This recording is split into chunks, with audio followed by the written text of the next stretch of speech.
Hello one, hello all, it's the most metal ghost of them all, Caspa in the flesh, and it's time for a review of Civerous Maze Envy. Civerous is a Los Angeles metal band, and this is their second album.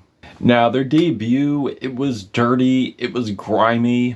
You had your classic strings, you had your doom, and it came with a lot of dirt, it came with a lot of grime. It made for a very muddy mix. And the grime is certainly back here, and it's definitely more nightmarish here. And certainly more wider, and it is super apparent on Shrouded crystals. The sound quality is so vast, the kick drums are intense, and with the fiery tremolos coming in, and with the frontman Lord Foul's vocals being so annihilating, so animalistic, it feels like it's chomping me, like it's eating me as I'm listening to this. And there's so much power, but there's also grooves in between. And the band is fronted by vocalist Lord Foul, which is perfectly fitting due to how nasty, disgusting, and guttural his vocals are. He even sounds tortured at some points of this, like he's this caged beast that's just like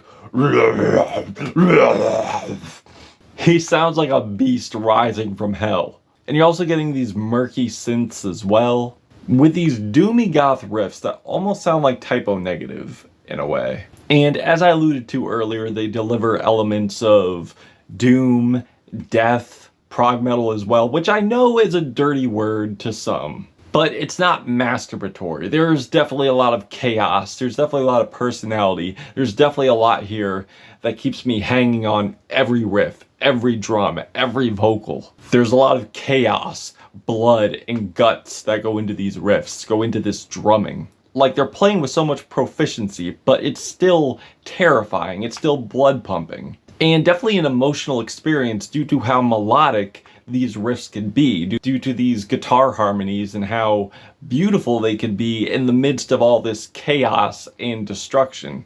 And they are melodic, but not too melodic to a point where they sweeten the ferocity this album has. And I will say, this band does work in effects, but the effects strengthen the music and give it such a monstrous, nightmarish feel, where there's reverb added to the vocals, but there's feedback as well that just gives it this sinister, hellish feeling, where you're even getting these backing vocals that are gurgling and shredding. It sounds like they're dissipating as the frontman is growling in my face. It really adds more to the hellish feeling. And the drumming is fucking pummeling. And the crushing mix is so claustrophobic. I feel like I'm getting this onslaught. I feel like I'm getting an avalanche of sound just burying me and just crushing me as I'm listening to this. Of these drums, heavy distorted guitars. So this album can be relentless, yes, but there are some moments of beautiful string harmonies,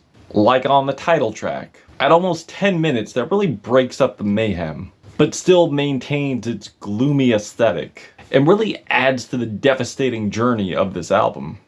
It's like it takes you in, it lures you in, and then just viciously attacks you, giving you a savage ending. And it's not like the intro is so heavily to a point where you think nothing bad's gonna happen. No, it's melodic, it's serene, but still unsettling. With these gloomy, twangy guitars, eerie synth lines, pounding distorted riffs, it just takes me on various phases of intensity. It's really dizzying. It's like a monster is chasing you through this whole thing, and you just have this feeling of just the room is spinning, like everything's spinning before this monster consumes you. And I love how the beautiful string section complements the following forlorn intro to the closer with its epic violins, with bursts of distorted bass but weeping strings. It just gives it so much emotion but still stays heavy. It's still moving with these cavernous synths. And the melodies being so gaping, the drums being so visceral, it feels like I'm sinking in the track. It feels like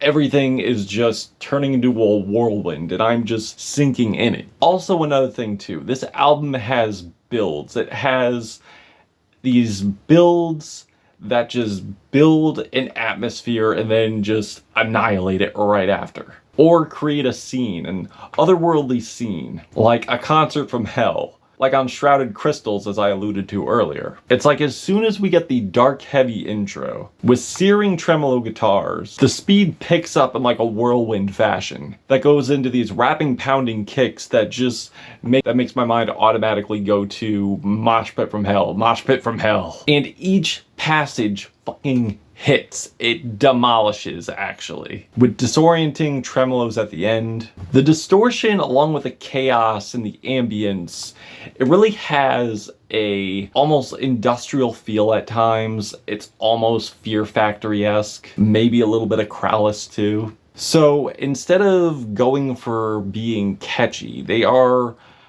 basically focusing on how punishing they could be. How they could take these multifaceted tracks and just drag you through hell all the way through and just keeping you engaged. Like on Levitation Tomb and Labyrinth Charm, that has these almost entrancing watery guitars that abruptly explodes into Lord Foul's deathly growls. It's like he's bursting through the wall and just grabbing you as soon as you found like safety and solitude, with these animalistic growls and crushing distorted riffs, and the chords with these insane blast beats, and one hell of a blazing guitar solo that leads into probably one of the most gorgeous guitar harmonies I've probably heard on this entire album, over these unforgiving blast beats that transitions into these more sinister passages, with chunky distorted riffs, pounding drums. As far as the gripes go, as far as tracks I didn't really care for, it's really more of the interludes. I think they are creepy, but they don't really segue well into the tracks or become tedious or basically unnecessary. Like Endless Symmetry, that has this very tedious interlude, very string-backed, acoustic-backed interlude that pretty much goes nowhere. It's just a detour to nowhere. And the reason I say that is because that's exactly how the following track begins. It's very short and then just goes right into something completely different. So for me, I didn't necessarily see that as a necessary track, but I do love the versatility on this album. I do love how punishing it is, but how various it is when it comes to its elements. Like the goth synths on here, and me being a goth, just add so much personality to the album. And as I alluded to earlier, while the riffs aren't exactly catchy, the melodies aren't exactly catchy, it is crushing, it is terrifying, it is moving. It's exhilarating, it's dark, it gives me a claustrophobic, crushing feeling when I hear it, and it's a terrifying experience that I would love to go back to again and again. I'm feeling 4.5 black hearts out of 5 on this album, but if you've given this a listen, what'd you think of it? Did you love it? Did you hate it? Why? And that's it. Caspa, Gothic Ghost, Civerous, Maze Envy. Till we meet again.